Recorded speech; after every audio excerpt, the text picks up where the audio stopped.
Good afternoon, everyone. Welcome to the White House for your daily briefing. It's my pleasure to see you.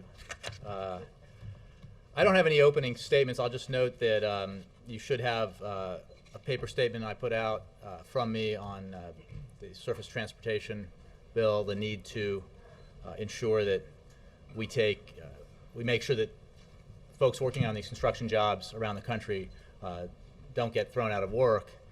But that the House needs to do what the Senate has already done, which is pass a bipartisan bill for a longer-term funding of our infrastructure projects.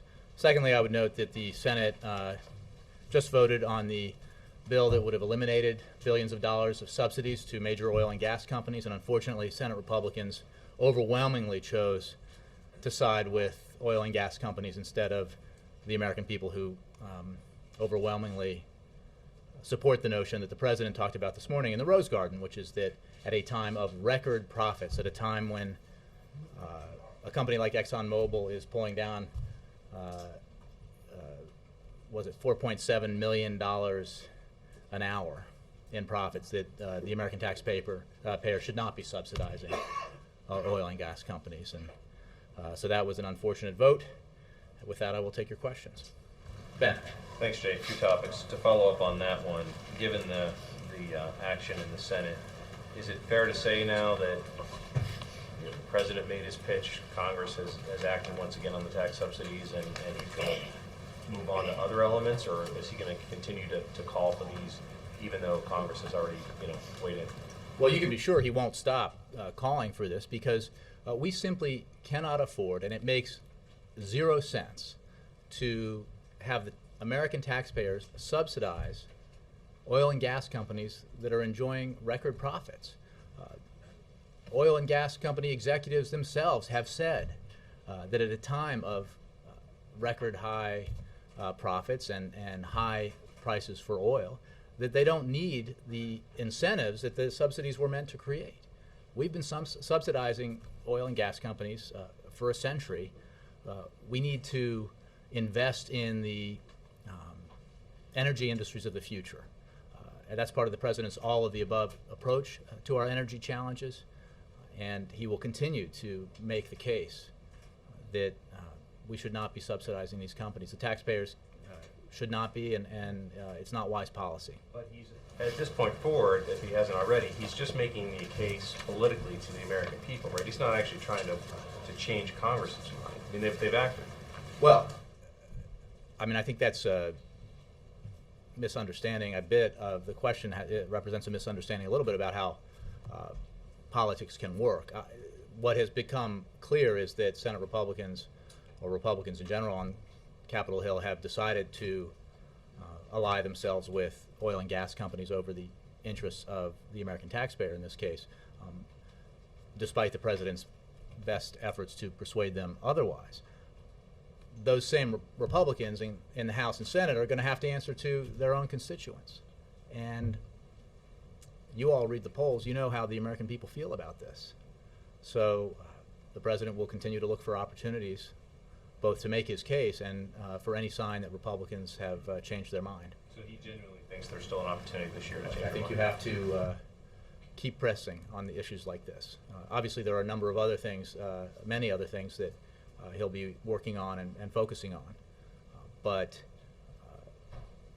you simply can't say that because at this point in time Republicans continue to side with oil and gas companies who are enjoying record profits, that's okay. We can't afford that, and we need a change. Quick one on healthcare. I know your colleague got a lot of questions about this yesterday, but I'm wondering now that the arguments are done, can you enlighten us at all about how the President thinks the arguments went? The President is pleased with the presentation made by Don Verrilli, the Solicitor General, and his team. The President believes that the Affordable Care Act is constitutional. He agrees with the opinions of conservative judges who have said the same thing about the Affordable Care Act, that it's constitutional, and he is focused on and his whole administration is focused on implementing the important provisions of the Affordable Care Act. That act has already provided benefits to 2.5 million young adult Americans who have insurance, have health insurance on their parents' plan because of the Affordable Care Act. 5.1 million seniors with Medicare who have saved $3.2 billion on their prescription drugs because of the Affordable Care Act. 54 million Americans with private insurance who can now receive many preventive services without paying co-payments or deductibles. We're going to keep implementing this law, and the President was pleased with the presentation and remains convinced that the Affordable Care Act is constitutional. Yes, Reuters. Jay, on the oil and gas tax breaks, Republicans are citing a 2011 Congressional Research Service report that says that repealing these tax breaks might actually result in a small increase for consumers at the pump. They do say in the report that this is probably because the tax breaks artificially lowered the prices. And I was wondering what your response is to that, and also what specifically would repealing these tax breaks do for consumers? Two things. One, last year the ex-Shell CEO, John Hofmeister, said, quote, "In the face of sustained high oil prices, it was not an issue for large companies of needing the subsidies to entice us into looking for and producing more oil." The subsidies exist for that reason. There is no need to incentivize oil and gas companies to look for and produce oil when the incentive exists in the high price right now in the market. It's just, it's wrong-headed policy. There is no reason there would be no reason if we remove these subsidies for oil and gas companies to raise their prices, given the high price globally. That would be their choice if they had to do it. There would be no reason to do that. The American people would benefit by not having to subsidize these oil and gas companies. That money would be used to either reduce the deficit or invest in the kind of alternative energy sources that we need to develop in this country to increase our energy independence in the 21st century. I would also note that in the last 3 years since President Obama took office, we have increased domestic oil and gas production substantially, and we have decreased substantially our reliance on foreign oil. So the correlation between greater production and the price is simply not there, because as we've discussed many times, the price of oil is set on a global market. It's dependent on many factors. And if simply drilling more and producing more in the United States would reduce the price at the pump, we would have seen that already. Unfortunately, it doesn't. So that's why you need to pursue an all-of-the-above approach that the President has to our energy challenges that ensures that we are increasing domestic oil and gas production, that we are investing in alternative sources of energy like biofuels and wind and solar, and that we're making wise policy decisions like the President made to dramatically improve the fuel efficiency of automobiles. That alone will save 12 billion barrels of oil and will save American taxpayers $1.7 trillion.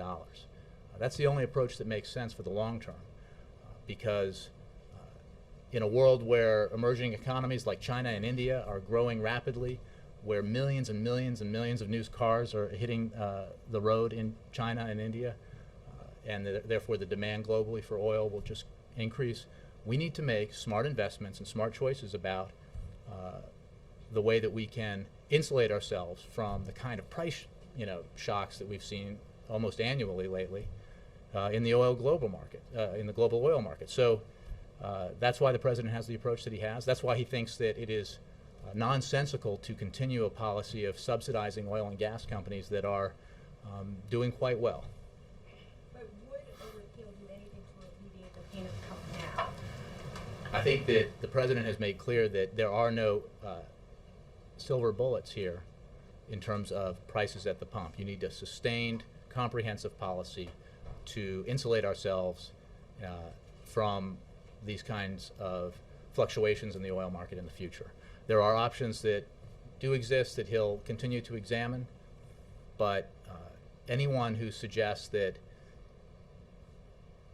there's a single action that you can take as a politician, a candidate, or a member of Congress that will suddenly reduce the price of oil and therefore the price of gas at the pump is blowing hot air. And I think the American people understand that. They've seen this before, and they've seen the empty promises that are made, often in election years, and seen those promises not be fulfilled. Let me move around. Cheryl. Thanks, Jay. The Senate's about to leave for a short recess, and there's, of course, a huge backlog of nominations. Is the President considering making additional recess appointments? We remain very concerned about the backlog of nominations. We've gotten to a situation where nominees that are reported out of committee unanimously get held up for no good reason at all. We continue to work with the Senate on this issue. I have no announcements to make about any presidential actions in that regard. Dan. Thank you. On healthcare, you and others here at the White House continue to insist that the law is constitutional. But what happens if the court rules otherwise? What kind of plans are underway behind the scenes in reaction to that possibility? I think as Josh said yesterday and others have said, we're focused on implementing a law. It is the law of the land. It passed both the House and the Senate and was signed into law by the President. A number of courts and a number of conservative judges on the appeals courts have ruled that the Affordable Care Act is constitutional, which is obviously an opinion that we share. We remain confident that the Affordable Care Act is constitutional. Now, when the Supreme Court makes its decision, we'll be ready for that. But we're confident that the Affordable Care Act is constitutional. On the tax breaks for oil companies, you're making the argument that they don't need these incentives, but one analyst, industry analyst, told us, quote, there would be less drilling. One of our companies said that they would drill 2,800 to 3,000 less wells in this country. Why do you believe that it would not be a disincentive? Well, I think you can always find an analyst or somebody to make a point, a political point, essentially. I think that I'll rely on what the former CEO of Shell said just last year. In the face of sustained high oil prices, it was not an issue for large companies of needing the subsidies to entice us into looking for and producing more oil. And what more enticement do you need than the price of oil that pertains today? What more enticement do you need than the record profits you're making today? The suggestion that you seem to be making, or at least the person you're quoting seems to be making, is that those profits depend on the subsidies of the American taxpayer. Well, I think every analyst would disagree with that notion. So any upward effect on prices that ending these subsidies might have would be a matter of choice by oil companies. And I think that that decision, if it were made, would not be met with applause by any means by the American consumers. Sure. Thank you. Dan, were you done? Sorry. Yeah. You good? Okay, Ann. The Republican leaders do say that they would consider some kind of changes in these subsidies as part of a broader change, closing loopholes and really looking at the tax code. For 2012, is the idea of broader tax reform dead? Well, look, that's the President has put forward his broad budget proposals. We would welcome a decision by Republicans in the leadership to take up a balanced approach to our long-term deficit and debt challenges, a balanced approach to our budget issues that would include, as the President has called for, tax reform. But it would have to include tax reform that made sure that we asked the wealthiest Americans to bear some of the burden of getting our deficits and debt under control, rather than the Ryan Republican budget plan, new and not improved, that is likely to pass the House again with overwhelming Republican support. And that plan, remarkably, in the face of what is obviously the sentiment of the American people, says that the answer we need today to our budget challenges is to give more tax breaks to millionaires and billionaires, folks who have enjoyed quite a bit out of our tax code in recent years, and ends welfare as we know it, asks seniors to pay more, dramatically cuts education, in research and development, and other programs that are essential, just so that, and holds harmless, not only holds harmless millionaires and billionaires, but says, here's another $150,000 per year annually. That's not a solution that I think the American people want. Speaker Boehner has, I'm sorry. Thank you for correcting me. I was sitting in that chair when we ended welfare as we know it, that Knoller occupies. Ends Medicare as we know it. Let's be clear. The new Ryan Republican budget creates a segmented replacement for Medicare that would burden seniors and end the program as we know it.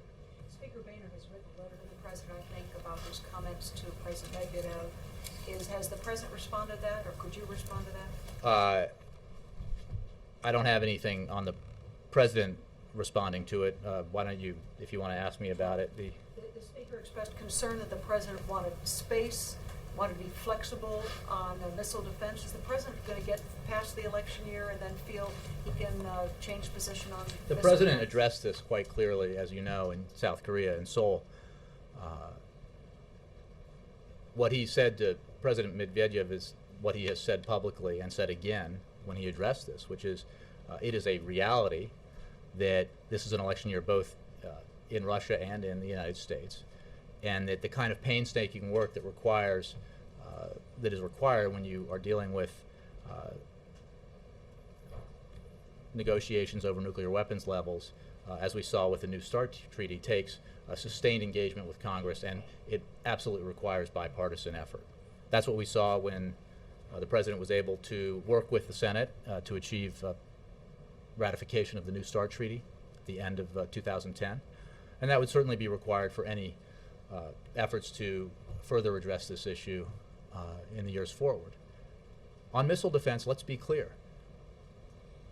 As the president has, we are building a missile defense system in Eastern Europe with our allies that is aimed at protecting the United States and our allies in Europe from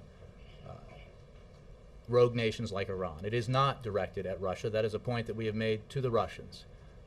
They have not been persuaded, but we will work with them and continue to have discussions with them to demonstrate that. And as President Medvedev said and President Obama said, we should not step away from those consultations simply because there's disagreement on this issue. There's an opportunity this year to have this discussed at a technical level. This is highly complex stuff, as you know, Ann. You've been covering these issues for a long time.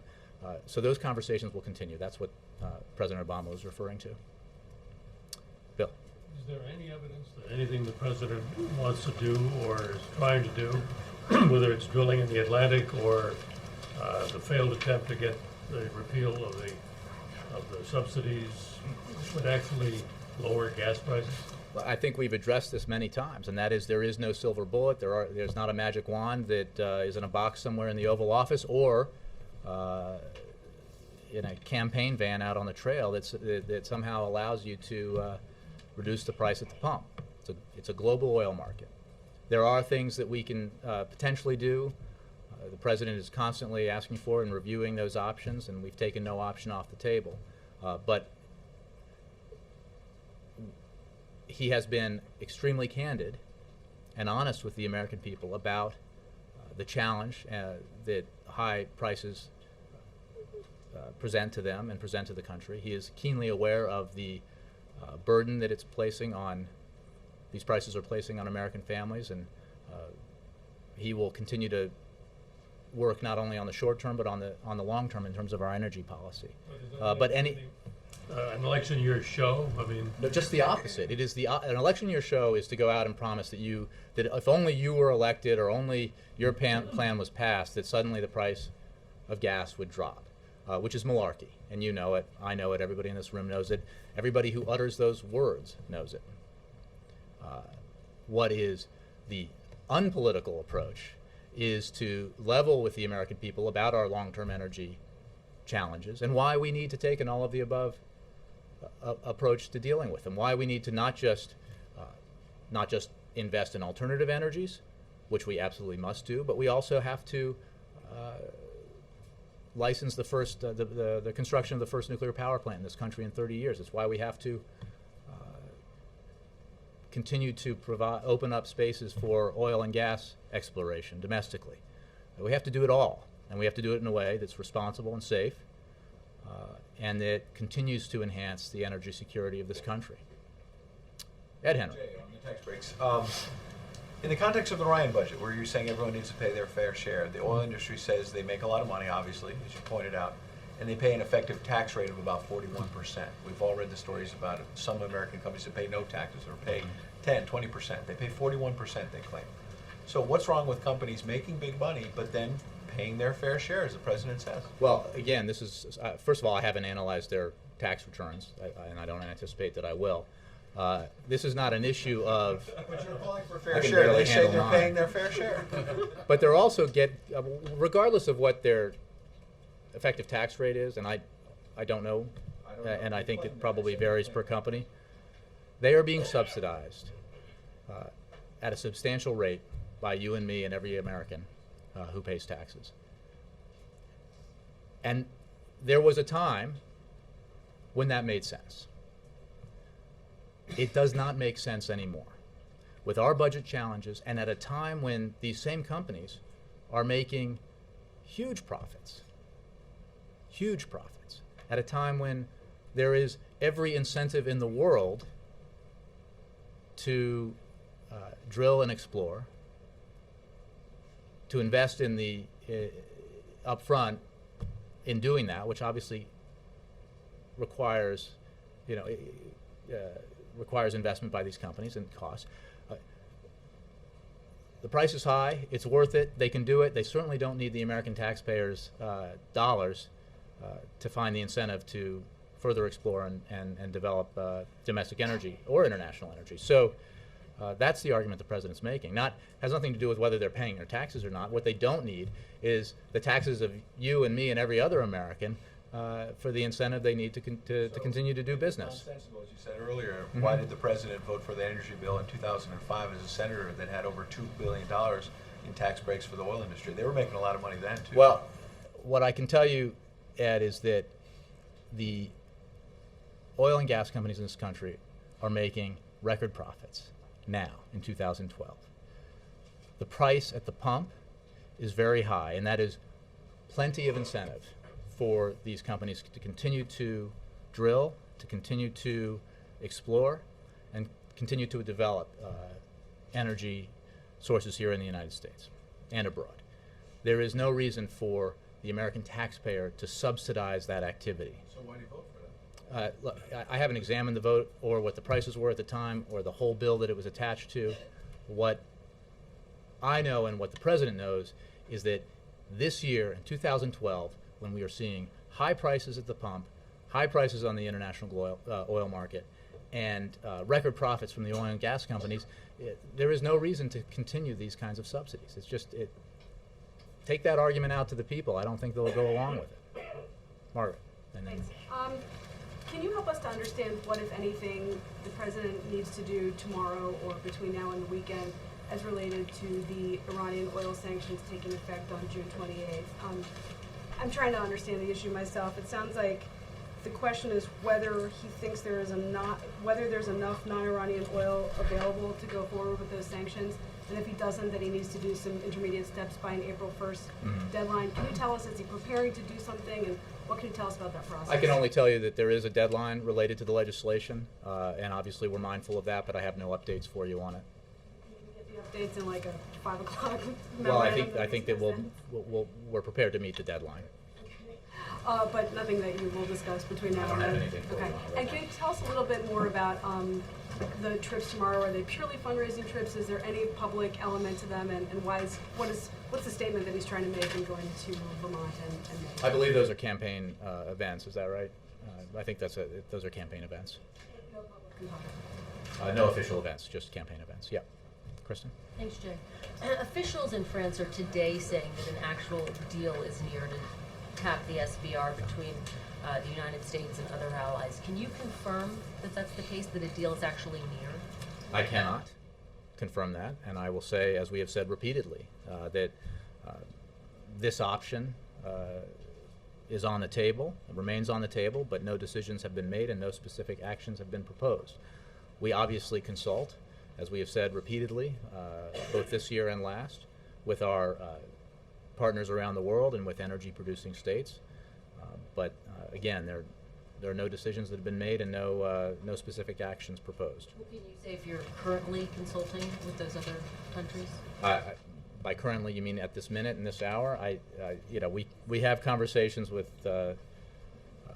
various countries all the time. I can't possibly monitor them all, so I don't know if that's the case at this hour of this day. Given that gas prices are approaching $4 a gallon, isn't it important to update the American people on this component? As I just said, and the President has said, this is regarding the reserves and the SPR. This is an option that remains on the table. A variety of other options remain on the table, something that the President looks at. I really don't have any other update on it for you.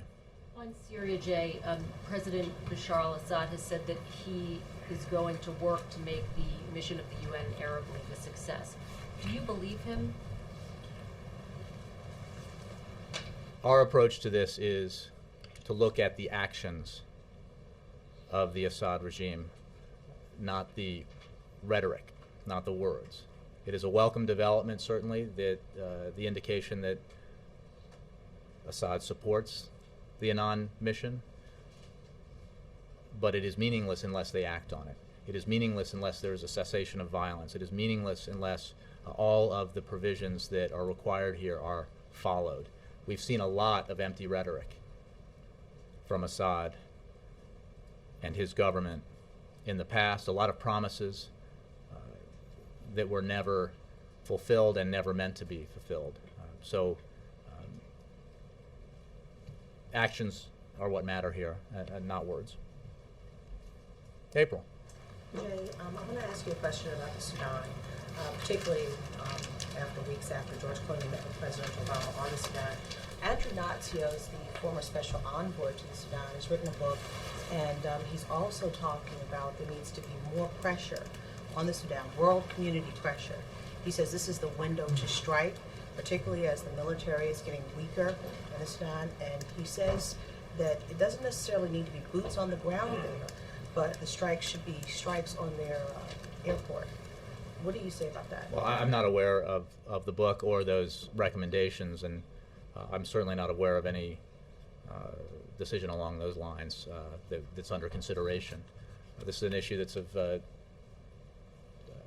importance to the President. It's an issue that's of importance to the administration, and we continue to work hard on it. Again, it's hard for me to respond to that, not having seen it. I know that's not our policy right now.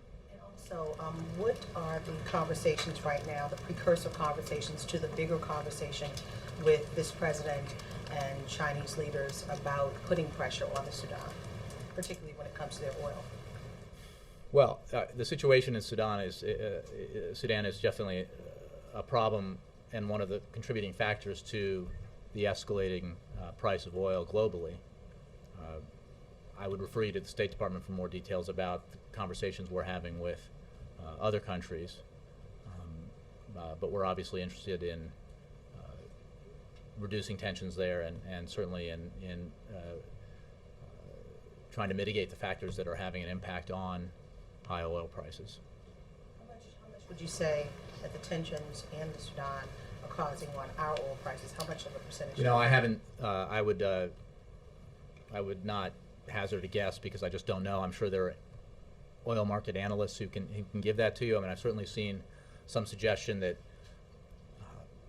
the kind of uncertainty created globally in various areas, the Middle East principally, but also Sudan and other places, have contributed significantly to the current rise in prices. But more sophisticated analysts than I will have that information for you. John Christopher. Jay, has the President expressed his thoughts or his feelings regarding the very strong statement made yesterday by Chicago Congressman Bobby Rush on the House floor? I haven't discussed that with him. I mean, the President made some comments about that case last week, and I haven't had that conversation with him. Alexis. Jay, what does the President believe motivated the senators who voted against closure? Because some senators suggested that their motivation is the amount of money that goes into their campaign coffers. Does the President agree? No, I'm not going to address motivations. We simply believe they're wrong. That the right choice here is to support the American taxpayer, to acknowledge and recognize that while these subsidies may have been appropriate in a different time, they're not appropriate now. We can't afford them. They're not necessary. Oil companies have all the incentive in the world without these subsidies to continue to drill and explore, and that we need to end these subsidies because we can't afford them, and the American taxpayer can't afford them, and we need to make the appropriate investments in alternative energies. I mean, what is perplexing is a resistance by those who voted against ending these subsidies to investing in the energy technologies of the future. The energy technologies that everybody recognizes who examines this market and examines what's happening globally. Everyone recognizes that we have to have, that these will be the markets of the future, that alternative energies will be a major factor in the global economy in the 21st century. So there's a great resistance to investing in that sector of the energy economy, but an insistence on investing in the past at a time when we don't need to, when oil and gas companies are doing very well on their own without help from the American taxpayer. Is it possible that that resistance is motivated by the influence of the industry itself? You know, I'm not. You'd have to ask individual senators. I don't know. Who's next? Me. Okay. Right. Going back to oil. I'm shameless, I'm sorry. Big oil isn't what it used to be. It was announced today that ExxonMobil has been replaced as the largest publicly traded producer of oil by a Chinese company, PetroChina. And I wanted to see if the administration's reaction to that. Is there any concern as China aggressively tries to lock up fossil fuel resources in places like Canada, Iraq, the Caribbean Basin? Is there any concern that the United States may end up on the short end of the dipstick? Sounds like a radio piece in the making. I don't have a specific reaction to this. It is a global market. There are obviously, because of the attraction that the high price creates, I'm sure a lot of companies are eagerly participating in the market. That's another reason why we don't need to subsidize it, why you do not need to contribute some of your tax dollars to ExxonMobil. It just doesn't make sense. I think that this administration's policy is to take all the necessary actions that are responsible and safe to expand domestic oil and gas production as part of an all-of-the-above energy strategy that includes investments in alternative sources of energy like wind, solar, and biofuels, that includes administrative actions like the dramatic fuel efficiency standards the President put in place with all the major automobile companies agreeing with him to do it. That action alone will have a dramatic effect on the amount of oil that we need to import and the amount of money that the American people can save at the pump. So, I think ExxonMobil, other major oil companies are doing very well. I don't even think they would argue with that statement, and they certainly don't need these subsidies from us. The officials often talked about the way the Chinese have been investing in things like windmills and solar. They're also investing very much in fossil fuels. In fact, about 86% of the shares of this company are held by the Chinese government. So isn't the Chinese government doing that? Well, I'm sure they are. But this is not about, there is not a market reason for us to subsidize oil and gas companies. Major oil and gas companies in this country are doing extremely well, making record or near record profits. They do not need, as an incentive, to drill and explore billions of dollars in taxpayer subsidies. So I think that's a principle that a vast majority of the American people can agree with. Unfortunately, even though a majority of the Senate agreed with it, because of the rules in place, you need a supermajority. And unfortunately, the vast majority of Republicans voted against cloture today. All the way in the back. Yeah, I wanted to ask you about Anwar. When the president was a senator, he helped filibuster it 7 years ago. Now we have a new novel approach from both Alaska senators that would basically allow you to drink Anwar's milkshake from adjacent state lands. I'm not sure I follow that, but okay. They say you can drill horizontally under Anwar up to 8 miles, potentially get at a lot of that oil. And they also say, hey, if the president hadn't helped block it a number of years ago, it could have been producing 1 million barrels a day, which would have maybe wouldn't be a silver bullet, but would have been a bullet in dealing with high gas prices, potentially keeping tens of billions of dollars here. Does the president still say that Anwar is off the table? And would he be willing to look at something like that gets you some additional oil? Well, I haven't had a discussion with him about the milkshake principle, but I can tell you that the Department of Interior recently approved Shell's Beaufort Sea Oil Spill Response Plan for potential activities off the coast of Alaska that could lead to greater development there. And this president is committed to expanding domestic oil and gas production in a safe and responsible way. And any suggestion that that's not the case, I think it's worth noting that in 2011 we held a lease sale in the western Gulf of Mexico that made available more than 21 million acres, equal to an area the size of South Carolina, and yet just over 1 million acres was leased by industry. 20 million acres went unleased. So we are making available substantial areas for oil and gas production. We will continue to do that, whether it's Alaska or the announcement, the step forward that Secretary Salazar announced yesterday the Interior is taking to assess the conventional and renewable energy resource potential in the mid and South Atlantic.